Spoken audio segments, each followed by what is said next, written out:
What's up, my friends, and welcome back to Torpedoes and Tarantulas 2. So, I had somebody close to me ask me earlier today, after the double Peacelitheri rehouse last night, if I planned on doing a video today. And I told them, I hadn't really thought about it, but maybe. And what would they like to see? And they just basically told me, whatever you've got to show. So, this is just going to be kind of a random hodgepodge video, no specific focus on anything. I'll do some updates, and we're going to try to feed my snakes as well. We're going to start with my blue-eyed Lucy, my blue-eyed leucistic ball python. She's the only one of the three that has not shed in the last couple of weeks. So I figure at some point she's due for it, but right now she's probably hungry. I had her out in the yard, out in the sunshine and everything today for about an hour and a half. It's usually good for them to, go out every once in a while and get some new smells and sights and sounds and some sunshine. It's good enrichment for them, and then they learn to trust you, to know that you're not going to harm them. And it's just a good bonding experience and good exercise for her. And she is interested, but not in... Okay, there we go. Didn't know if she's going to take it for a minute. Now we give it a shake to kind of simulate live prey. And the prey is dead. Now she'll hold on to that for a couple of minutes. And then when she lets go, she'll search around until she finds the head and start swallowing it. We might come back later on during that process. But for now, let's feed another snake. So here we have my Pueblan milk snake, my first snake. She just recently come out of a shed in the last week or so. And of course, she's absolutely hungry. You can see her little nose peeking out down there. She's got that little triangular mark thing on her nose. It's just so damn cute. This girl here, you can see I'm using some super long tongs with her because about a year ago, I was feeding her with some shorter tongs, and she actually overshot the prey. And with me pulling my hand back, she was just following movement, and she grazed my finger. These snakes are non-venomous, but they do have lots of very sharp little teeth, and it's kind of like a really bad paper cut. So she got me. So since then, I have been using these super long tongs, and she's actually overshot the prey again, but not gotten close to my hand. So let's feed my king snake now, and let's see if Nephthys is hungry. Alright, so far she's the only one that's not peeking out, and I actually had her out earlier, so I know that she is hungry. Oh, there's that little tongue. She shed earlier this week too, and I'm sure she is quite hungry now, and since she is still growing, she's got quite the appetite. I get this darn lighting to adjust. She's getting pretty big, absolutely stunning little snake, and there she goes. And of course she'll pull it in her hide and swallow it down. While these guys are munching down the first round of their meal, let's do a few updates.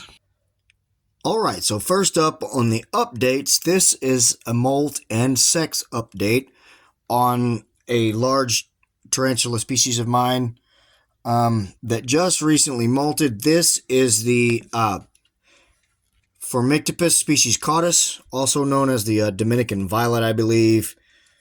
How some of those Phormictopus and Pamphibedius genus, they just basically do a lot of renaming of the same species. But anyway, I was very highly suspect that this was a male, especially with the colors, until this last molt, and I was actually able to sex it, and it is 100% female. I couldn't be more excited about that, and just look at those stunning colors. Sorry guys, I'm doing some crazy stuff with the light, just trying to get some good angles. This is a Dominican purple or Dominican violet, but right now it looks so much more blue. Absolutely stunning animal. Let me see if I can get the camera down there a little bit closer so you can get a better idea, because this just really doesn't do it any justice. Alright, so here we go. This is what I'm talking about. Absolutely stunning spider. I mean, look at those colors. Normally with this genus and the Firmictopus and some of the other larger bird eater species from Central America, the males tend to be the more colorful, but a lot of times the females will have these beautiful colors, and then the more they mature, the older they get, they will dull out and go to like browns and grays and whatnot. But right now, she's absolutely stunning. I'm super excited to find out that she's a female. That was the first update. Let's do another one. All right, so here's another update that I am super, super excited to share with you guys. Some of you may remember, year and a half, 2 years ago, I bought 3 of the lava spider after watching a Tom Moran video, and since then, the species has exploded. They're still not cheap, but they're getting more affordable. But I bought 3 of them. This one was the first one that I was actually able to molt. And the great news is it's a female, so I'm super excited about that. This is a very valuable female that we have right here. So I'm super excited about that. I don't think I have any other molt updates to share with you guys besides Gemma, my suspect female T. Celadonia. Sorry guys, I'm looking around the collection to see if there's anything else. I don't see anything, so I'm going to try to feed her, air quotes, because I'm not sure yet. The last 3 times I've tried to feed it, it's refused food since a molt, so maybe it'll be ready this time. But there was the other update. We have 1 female Davus species Panama, or formerly the Theraphosinae species Panama, the lava spider. First one we sex is a molt. Super awesome stuff. Alright, so this is my oldest T. Celadonia that I got like a couple of years ago. Paid outrageous price for it because it was the only one that was available in the country. But I got it, and hopefully it is a female. I don't get into the whole, like a lot of the keepers call the Jedi mind trick, where if you say it's female, you think it's female, then it'll turn out female. But if there's one tarantula in my collection I would even half-ass practice the Jedi mind trick on, it would be this one. I'm pretty sure it's a female. It molted about a month ago, and strangely enough, has actually stayed outside of its little trapdoor for the past 3 weeks, and just in the last couple of days has expanded on the trapdoor and retreated back in. Like I said, I've tried to feed it 3 times since it molted, and every time it rejected food, so I don't know if we will be able to draw it out and get it to eat on camera. I don't remember if I've actually gotten this thing to eat on camera.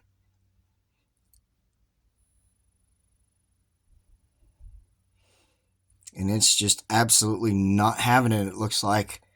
That's a month now, I think, since it molted, that it hasn't eaten. So hopefully in the next couple of weeks it will eat. Let me see if I can at least open up that little trapdoor and give you a peek. If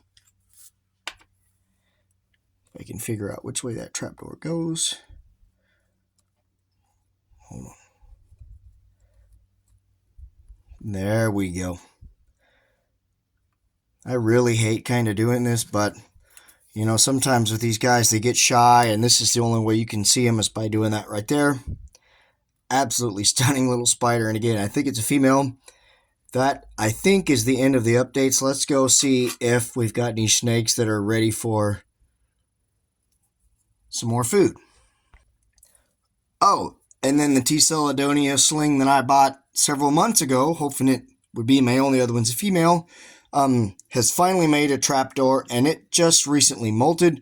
Again, it just like the other one, it has not eaten since it molted, but with this one, I was just excited that it actually made a trapdoor, because I had it for, okay, we're not going to bother it anymore. I had it for several months before it actually even attempted to make a trapdoor. So I think now that is the end of my updates.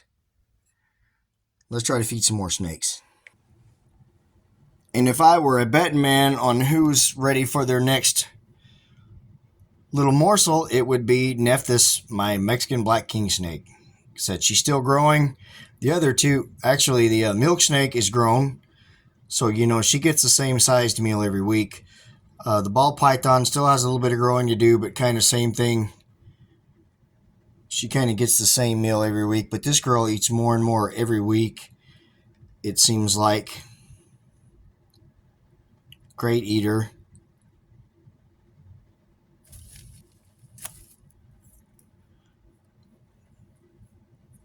Let me check on the other two and see if they're ready to eat yet. Alright, so it would appear that my ball python has finally swallowed her little day-old chick.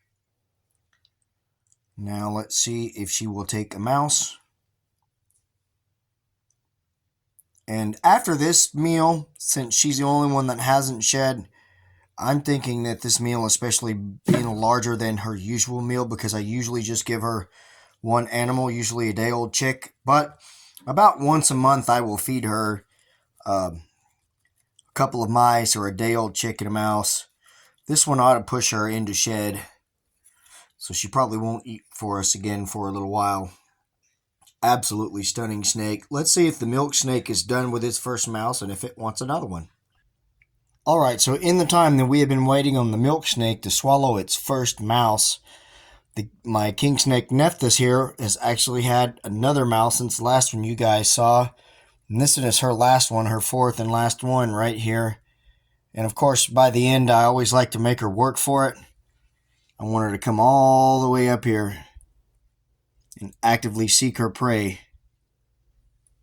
She smells it. She's getting ready for the strike. And there we go. That was her last tidbit. And also, my ball python over here has finished swallowing the mouse that we gave it. So now it's had 2 prey items and won't eat again for a little while. So that's all the snake feedings except for maybe one more milk snake. Let me check on her. And as soon as I say that and turn around, there's that unmistakable little nose peeking out of her hide again. She's finished the first mouse. Let's see if she is interested in a second.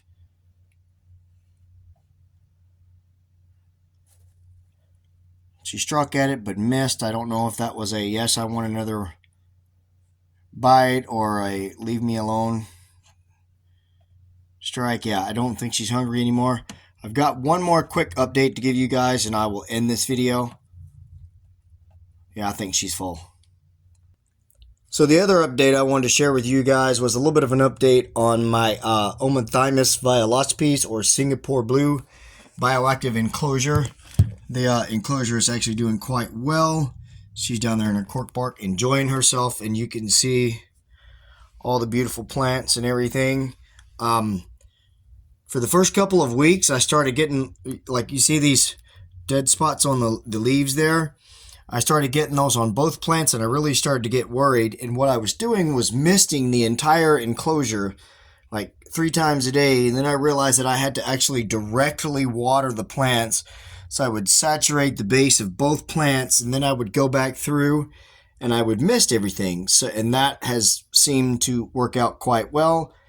And the cleanup crew is doing really well in there. Lots of springtails.